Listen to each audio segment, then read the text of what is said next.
Hello, welcome to my living room. Who knew that we'd be doing this online? Maybe some of the things that we were thinking of talking about are even more relevant now. So I'm going to give a brief overview of what I plan to talk about, and then I'll go into some of the details of the research that, not my own research, but other research that I'm going to summarize for you, and then show how I think it can apply to our online teaching and give us ideas of how we might improve that. So studies suggest that due to evolved human cognitive processes, people under major stressors may make poor decisions because they may focus with a tunnel vision on getting certain immediate tasks done and putting aside and forgetting other important tasks and deadlines. Large portions of the student bodies at public colleges, like my own and many of ours, are economically stressed and juggling not only regular work, family, and school responsibilities, but also unpredictable crises such as unexpected bills, broken down cars, their own and other health crises, particularly relevant right now, and food insecurity, also particularly relevant right now. Not understanding that many students are living under conditions of cognitive scarcity can lead faculty to view problematic behaviors such as missing assignments, turning them in late, and even rude behavior when students complain about things as problems that are inside the student, problems that students must be taught or learn to overcome. They need to learn better time management, better decision-making skills, and often we think they need to learn those by suffering the consequences, such as a poor or failing grade. However, I'm going to discuss some of the research by Sendhil, Mullainathan, and Eldar Shafir, using their book, their 2013 book, Scarcity, Why Having Too Little Means So Much, which indicates that it is not actually training in good decision-making and time management that people in poverty or other conditions of scarcity need. Rather, what they need is less scarcity. I will argue that applying this research to teaching in public colleges and universities means that students need more flexibility in due dates, deadlines for assignments, more second and third chances to make up and catch up on work not submitted on time. In the airline industry, expecting errors and building in fault tolerance has dramatically reduced the number of airplanes that crash and fall from the sky. The pilot makes a mistake, a backup system catches the mistake, and the plane doesn't fall from the sky. I'm going to suggest ways that online learning tools can be effectively used to build in fault tolerance for many of our students who are living under conditions of cognitive scarcity, so that fewer of our students crash and fall from the sky, metaphorically, doing poorly, failing, or dropping out of college. In addition to suggesting some specific practices, I will discuss the need to help faculty shift from viewing our students as defective and more as exhibiting normal human responses to scarcity. I'll then discuss how this shift and these practices are consistent with a humanistic perspective in that, one, this perspective recognizes that all humans function better under better, in this case, non-scarcity conditions, and that these practices communicate respect and genuine care for students. Third, this perspective and these practices help us avoid putting up walls of otherness between ourselves and our students. And four, they help working class students feel that the academy respects them and is a welcoming, not a shaming environment. I will also discuss the relationship between scarcity trap research and research and theorizing around grit, fixed and growth mindset, and stereotype threat research. And finally, I'll discuss the resources faculty need and some adjustments needed to online teaching tools and packages to enable faculty to implement these procedures without themselves being forced into states of time scarcity-induced cognitive scarcity. So let me begin by spending maybe 15, 20 minutes, might be a little more, reviewing some of the really interesting research reviewed in the book that I cited. So the authors talk about the idea that all of us, even busy professionals who have a fair amount of economic security or not in economic scarcity can fall behind, miss deadlines, right? And but falling behind and missing deadlines have different consequences for when you're working class or economically strapped person. Right? Also, their definition of scarcity is having less than you feel you need. That's an interesting aspect of it. So, interestingly, they also talk about social isolation as a form of social scarcity. And I wasn't going to be discussing that very much, but now with the COVID crisis, I'm going to spend a little more time on the research on some of that. So if you can understand how in poverty, a person is essentially in a tight budget, and as they put it, scarcity can capture the mind. There's a famous study, the Minnesota starvation study, that was conducted during World War II, when conscientious objectors, who probably were supporters of the goals of World War II, it was a popular war, considered the good war to end fascism and defeat the Nazis, volunteered for this study about starvation. And the interest wasn't so much in what happens when people are put under starvation conditions, but what is the best way to get them out of starvation. As the Allies knew they'd begin to encounter people in prison camps and concentration camps who had been starving, they needed to be able to start giving them food. But one question was, should I give them a lot right away or slowly give them? So the interest was really in what to do post-starvation, but there were a lot of interesting things discovered in the course of looking at what happened to them during starvation. And the summary of it is that they became laser focused on food. So, for example, they would see a movie and they would ignore the plots of the movies and remember the food in the movie, right? And this laser focus on the food wasn't actually pleasant for them. It might have actually been more painful and contributed to the sense of deprivation. But the research suggests that this is something that people do not have control over, that the mind automatically and powerfully focuses on unfulfilled needs. The research, not so much during the Minnesota study, but the later research by these researchers and others, suggests that scarcity imposes itself on our minds. So just one example of a study where people were asked to recognize a list of a word from a list, and hungry people were more quick to remember the word cake than the word take, for example. And this was under automatic processing conditions. For those of you familiar with that distinction in the cognitive science research, automatic processing is quick, uncontrolled, whereas controlled processing is the slower, under more conscious awareness. So in the speed condition, they were able to recognize cake more quickly. So these are visceral kinds of scarcity, thirst and hunger, but the research has also looked at non-visceral, non-physical kinds of scarcity. And the first one I'll mention relates to the issue of poverty, because it looked at low-income children, poor kids, and they were asked to estimate the size of coins. And they tended to estimate, the coins looked larger to them, especially the 25-cent and 50-cent coins, the quarters and the half dollars, than they did to the more well-off kids. And they did the study in such a way that it was not about just something about measuring size, because they also did it with discs that weren't monetary, and they didn't see that difference. Scarcity also affects how we measure time, lengths of time. When we focus on something, we tend to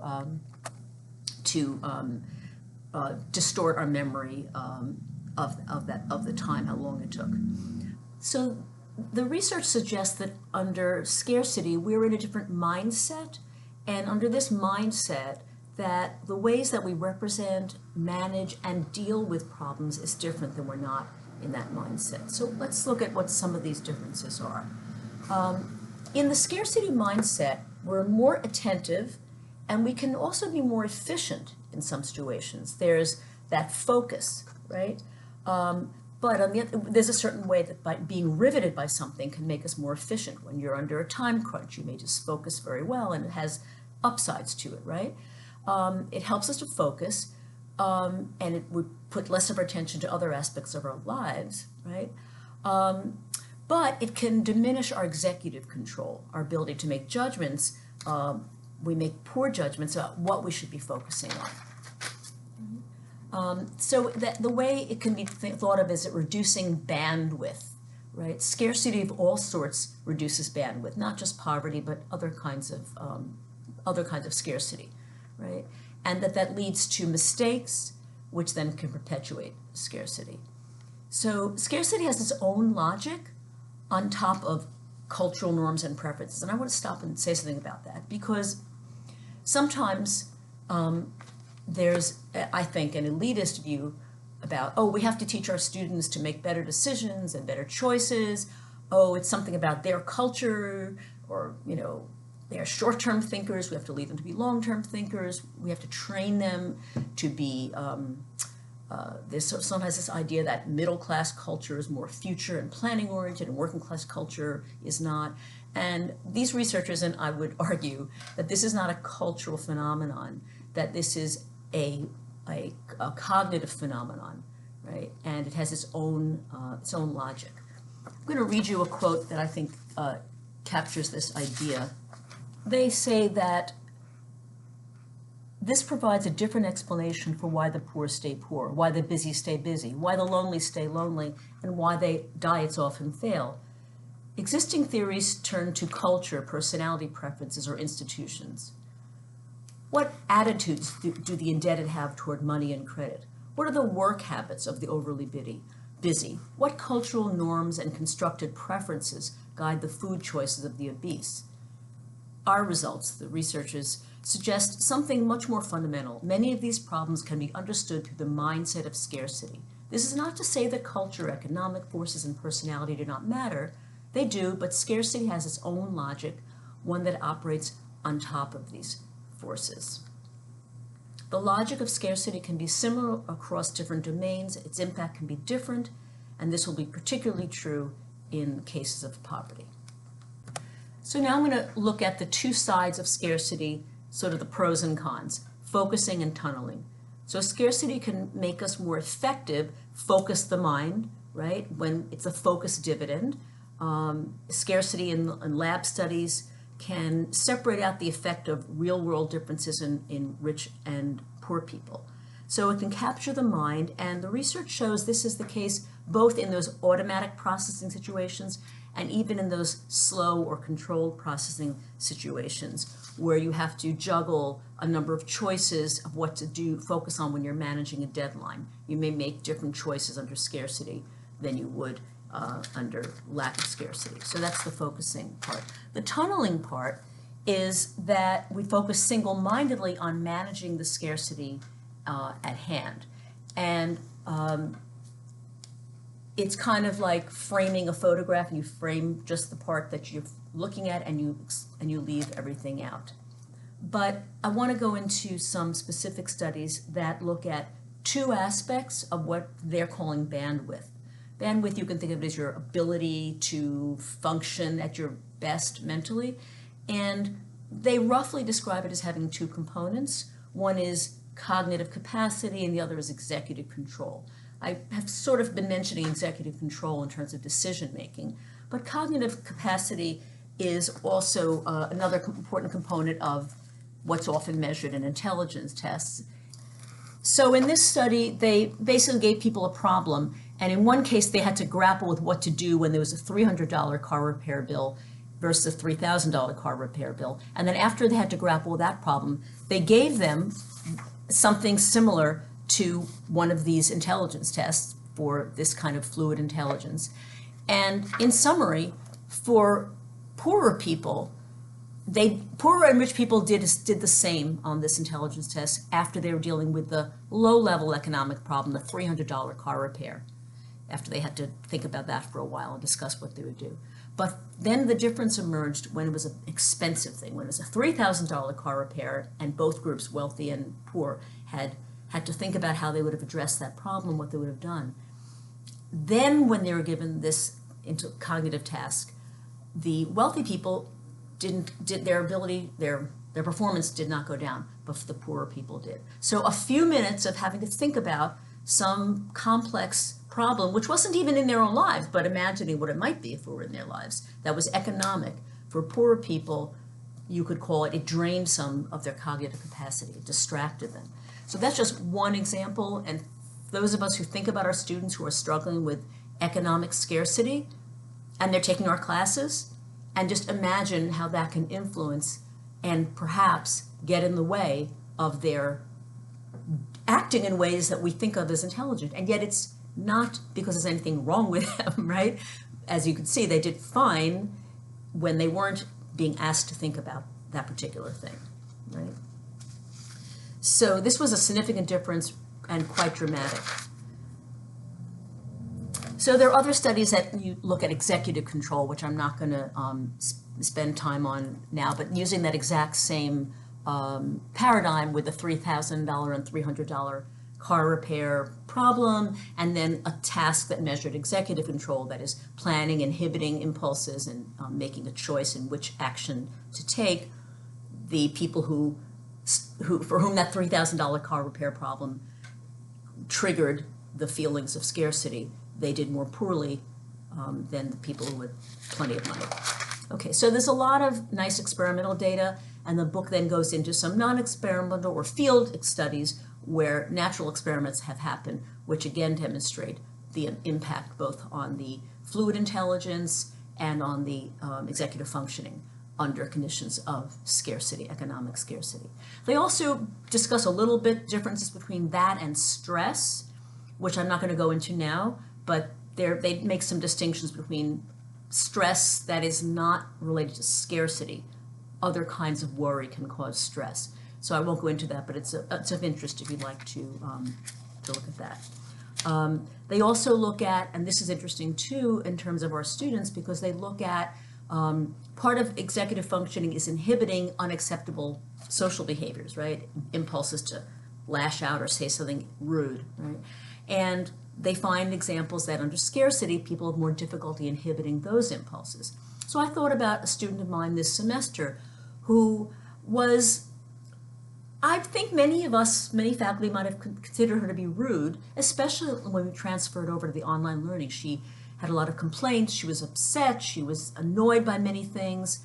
Other students were really were doing pretty well with it and were happy and felt that I had done a pretty decent job in making that transition. But this one particular student, from the beginning of the semester, had acted in what you might call a rude way when she criticized certain things about how I posted assignments, etc. And this understanding helped me to react less defensively and not to view her as defective, she is rude, but as that perhaps she's under a scarcity situation, which makes it harder for her to inhibit that perhaps not so socially acceptable impulse to say something in a somewhat rude or aggressive way with a professor. Even though she would sometimes say, I don't mean to be rude, professor, but, right? So I think just that insight can help us with our students. What I'm about to propose in terms of what we can do to take into account the scarcity that our students are functioning under, economic scarcity in particular, and well, in addition now perhaps the loneliness scarcity, is to talk about this idea of slack, right? Giving ourselves slack, having slack in your life, right? When you have slack, when there's room to make a mistake, where every decision isn't so fraught with possibly painful and negative consequences, that's when you have slack, right? They give an example, if you're packing a suitcase and you only have a small suitcase, you have to really think carefully about what you're going to put in. And everything that you have to leave out, therefore, is probably something that was pretty important, but you had to leave it out. Whereas if you have a huge suitcase, the things you end up leaving out were probably not that important. So think of a student who's under economic scarcity. They're making decisions about what they have time to do, what they can spend money on. They're under time scarcity because of all the stresses and the jobs they're doing to pay their tuition and family responsibilities. So there's not only are their choices harsher and sharper, and the consequences of making a mistake or leaving out the wrong thing from that suitcase, so to speak, are greater, right? But they're struggling with the awareness of what was missing. And that in itself makes it harder to make good decisions in the future. So how many times have you had a student who didn't get some assignment done, and then you figure out, or maybe through conversation with them, you learn that they made a choice to do something else, but it was a poor decision, even within your own course. Maybe they chose to spend time on some assignment that really is not worth that many points to the grade, leaving out some bigger thing that is worth more points, right? We see this a lot where students are making these poor choices. And again, without this understanding, we might fall into the tendency to assume that this student just needs training in better decision making, and not realizing that, as the research demonstrates quite well, this is not a choice, right? That, again, to return to my original point, the way to help students making these poor decisions or poor choices is not to teach them and re-educate them in the best way to make decisions, but is to reduce the scarcity they experience. So now I want to get into some of the ideas and things I've implemented that I think can be helpful, that actually the online learning environment can make easier to do. And I'm going to suggest some ways that some of the online packages that we utilize could help us with this, because in fact, they don't all make it easy as they could.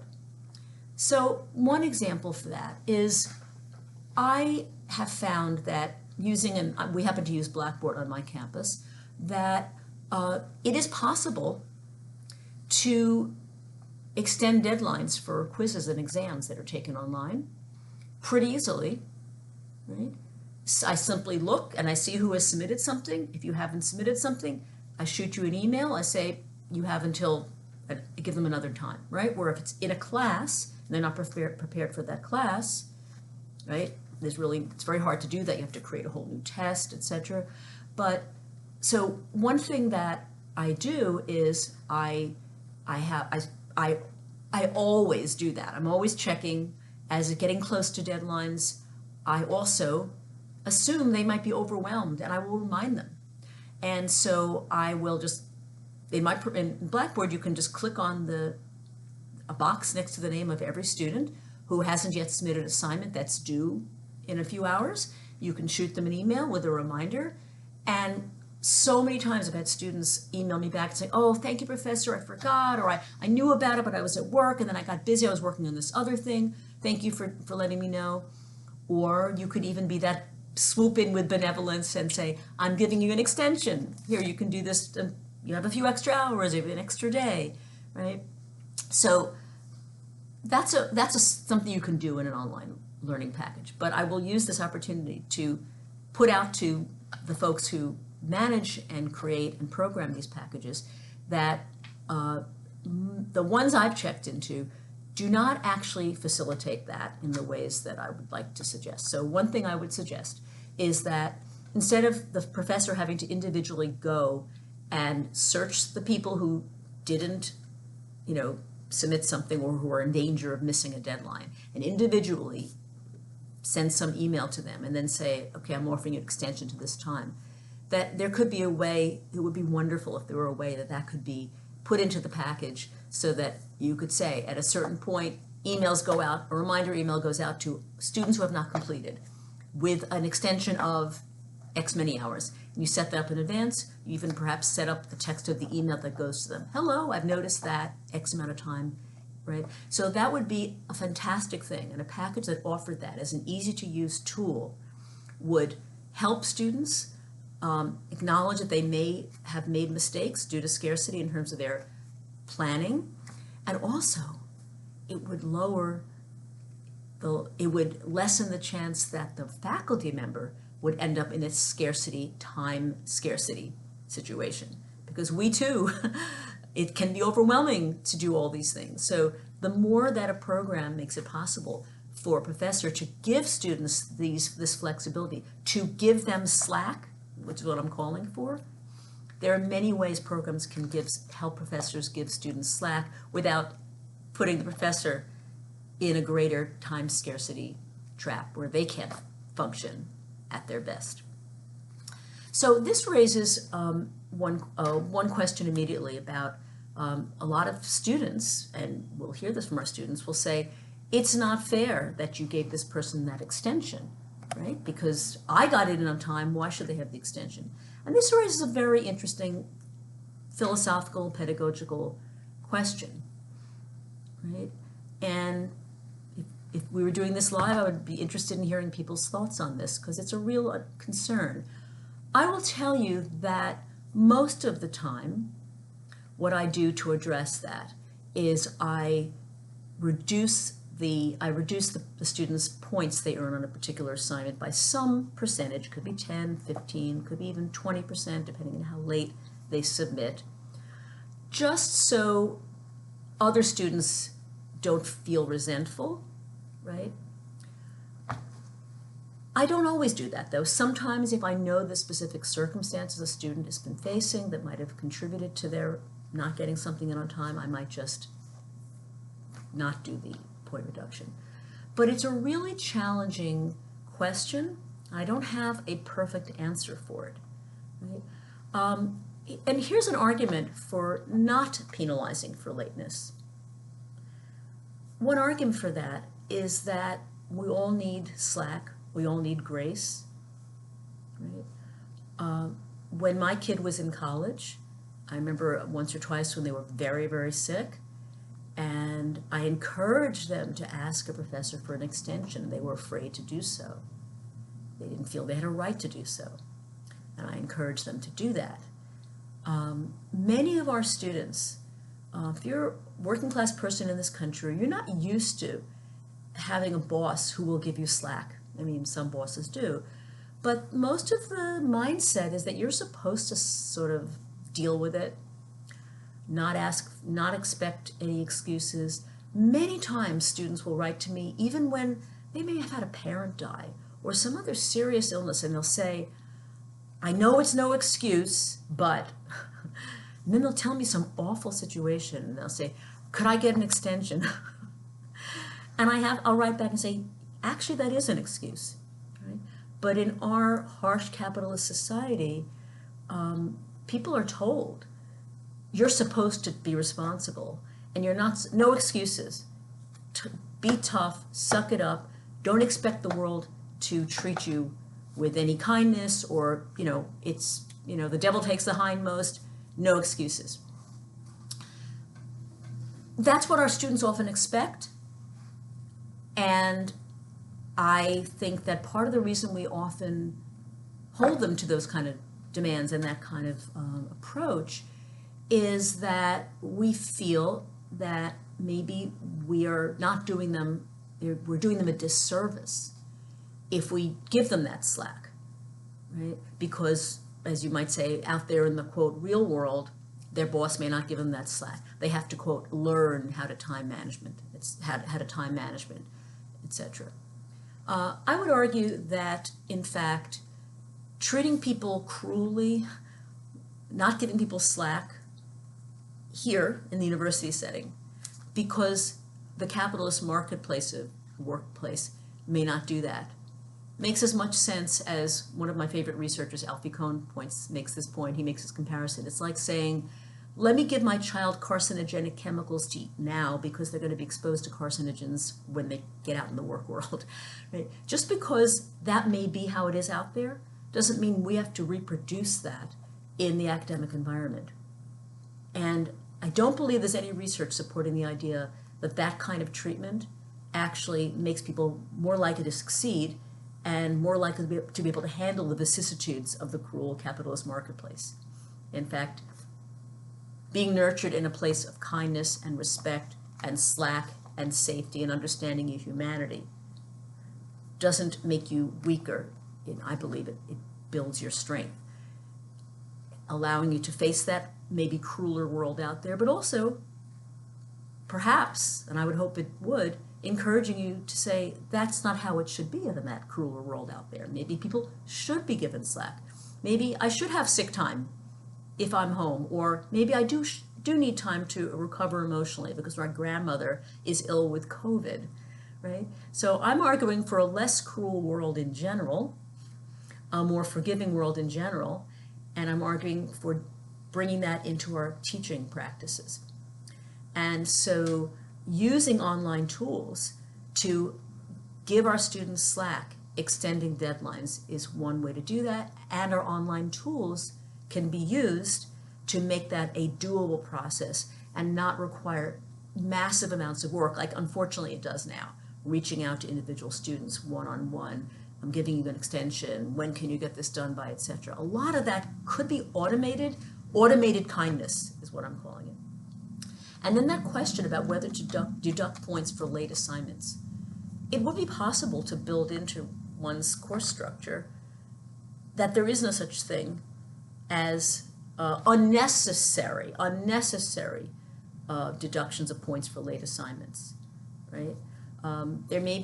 You may need to have a student get something done because it's convenient for you in terms of getting your own grading done, or they need to do this thing in order to not to fall behind on the next thing that builds upon the previous thing, right? But that doesn't mean necessarily that that the way to get them to be better at getting things done in a timely manner that helps with the process of learning, that the way to do that is to punish them with harsh losses of points or other such outcomes, right?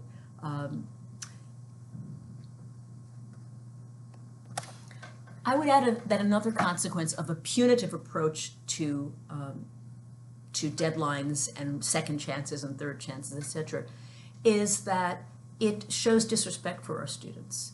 It shows disrespect for the challenges they're facing, for the scarcity they're dealing with, and also our goal is to help our students succeed, help them stay in school, to retain them in our colleges and help them make it to the finish line. I'd also add that this raises questions of what our theoretical orientation is.